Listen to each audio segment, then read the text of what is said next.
5 books and counting. The Tales from the Omni Vault continues to expand as a universe. Go ahead and check the links down in the description to get your copies today. Hello, ladies and gentlemen. I am the Omni Viewer, and here we are with episode 2 of Monarch.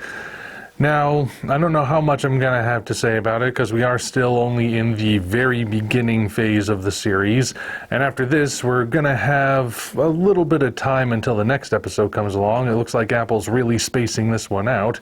In fact, according to the official schedule, the series won't officially be over until next year in January. So I guess the Netflix model of release everything all at once and let people binge it is really slowly dying after all. But anyway, enough about that. How was episode 2? Was it an overall good progression? I would say so. We have a natural progression of the plot in the 2015 section, where in the previous episode, the opening of those different Monarch files got Monarch's attention. Now people from Monarch are starting to track down our protagonists, so they're on the run, and they finally meet up with Kurt Russell's character. So Kurt Russell, much like the monsters, is only in this episode for a couple of minutes towards the end. But again, much like the monsters, I think he delivers when he's finally on screen. I mean, it's Kurt Russell. How many times has he given a bad performance? Very rarely, if you ask me. But anyway, the main bulk of it is about how they're trying to basically get away from Monarch, which means for this particular series, Monarch is at this point being depicted as sort of an evil government conspiracy. Well, maybe evil is not exactly the right term, but they're definitely being more antagonistic at this stage. Which I guess you could say is a little understandable, because they are still trying to maintain some level of secrecy even in the wake of the San Francisco event. But at the same time, you gotta look at how things were in Godzilla 2014, and you see that they weren't that mean. I mean, Serizawa, of course, ran things a little differently when he was on the scene. But, you know, they were more than willing to share stuff with Ford so he could maybe share stuff back with them. Here, it's like, you have something that belongs to us and we're taking it.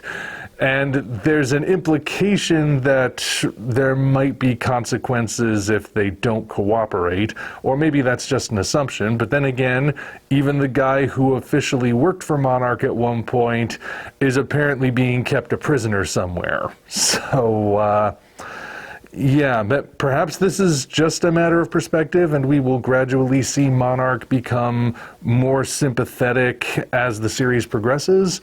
But right now, they're clearly in the role of antagonist. So at this point, it's sort of like they're anti-villains, I guess you could say. Because we know the greater context of everything, we know that Monarch is not a sinister government conspiracy, but to the people who were just thrown into this and are still dealing with all kinds of revelations about their own lives, you can understand why, from their perspective, Monarch would be seen as kind of an unwelcome presence, you might say. So how's it going to play out? Well, like I said, we're still in the setup phase. Only 2 episodes in. I'm sure things will make sense by the end, but only time will tell if it's a natural progression. As for the segments that take place in the 50s, we officially have met young Will Randa, and we learn a little bit more about what happened to the ship he was on, the Lawton. Now, this is one of those times where you might see what they do as a retcon, or perhaps it's maybe shedding some more light on what really happened. We recall that in Kong Skull Island, when Randa describes what happened to the Lawton, the ship he was on, he said that the ship was attacked by a creature that had no conscience and only knew to destroy. Here, in Monarch, he says that the ship hit something. And that's what downed it. That implies that it wasn't an attack, it was just an unfortunate collision. Now, the question is, which one is more accurate?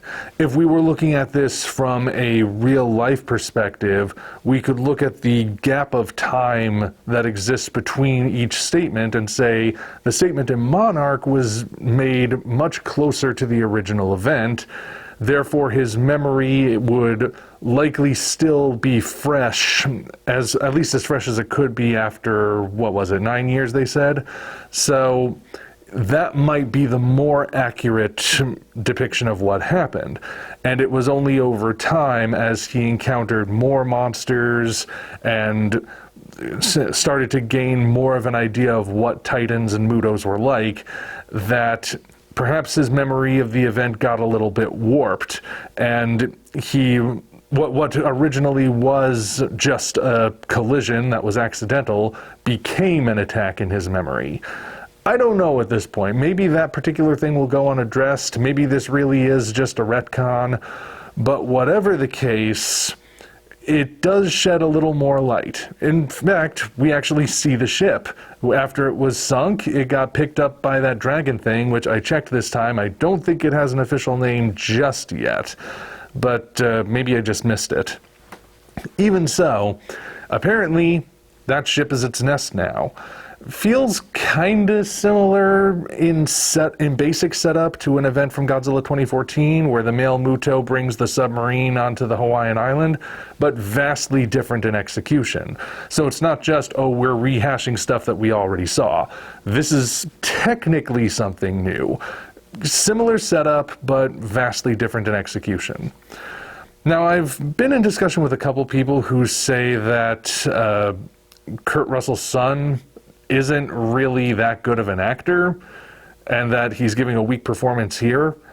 I'm still trying to get a read on that, because, like, I admit, his performance isn't really grabbing me at the moment, but is that because he's just not able to act? Is it because he's not putting in effort? Or is it because he was directed that way? At this point, I really don't know. I have seen some stuff where I could tell right off the bat, yeah, that's terrible acting. Like the attempt back in the early 2000s to make a series out of Dinotopia on ABC. My word, the acting in that was so atrocious. So I do know what bad acting looks like. I'm just trying to get a read on whether or not I think this is bad acting, and I'm going to need to see more before I make a settlement on that.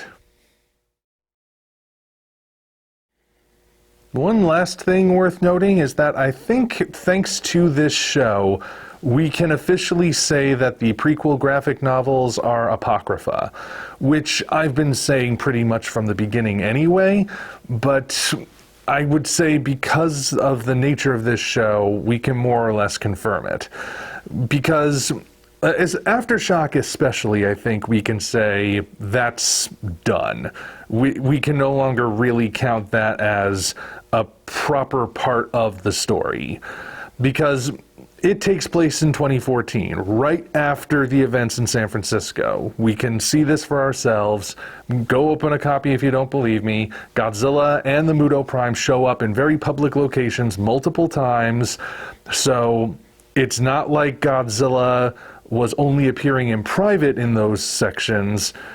And yet, the only event they're referring to in Legacy of Monsters is San Francisco.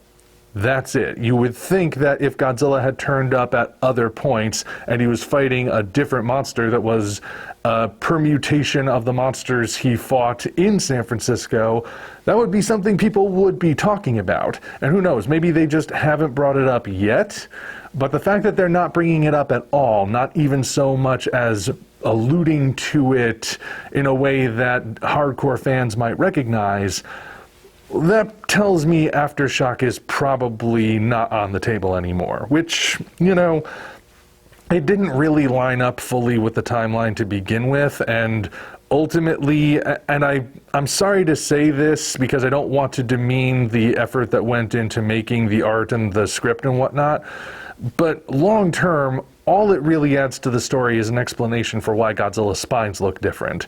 And you could technically explain that any number of ways. We can also, I think, rule out Awakening because, again, in the 50s segments, nobody's making mention of those events. And again, well, Awakening has a bit more of an excuse because Godzilla and the Shinomura did stay away from more public areas, or when they did show up in public areas, they were in and out so fast that it was too quick for anyone to apparently gather any evidence. But at the same time, you would think they'd be mentioning it somehow. But then again, the movies always said that Monarch did not officially recognize Godzilla until 1954. So, again, like, Awakening was always on shaky ground to begin with. I think Legacy of Monsters is pretty much going to confirm that it is Apocrypha.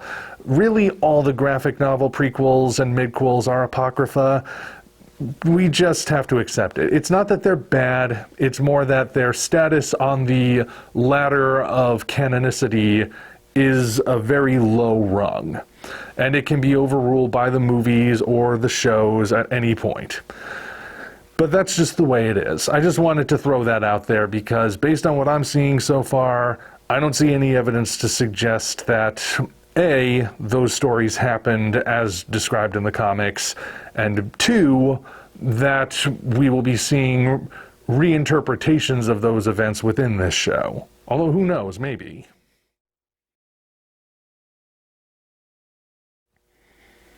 Beyond that, like I said, still the beginning. So it could go any number of directions at this point, but I am still intrigued to see where it's going. We're off to a relatively good start here. It just needs to keep the momentum going all the way to the end. And since it's being spaced out the way shows used to be, I think that means we'll have more time to process each episode before we get to the next one. But at this point, I'm definitely intrigued to see where it goes. And episode 3 will be up next week, so you can bet I'll be back then. Until such time as we meet again, this is the Omni Viewer signing off. Thank you all for watching. Now be sure to head down to the description to check us out on other platforms, as well as find links to the 5 current books in the Tales from the Omni Vault universe. Again, thank you all, and we'll see you next time.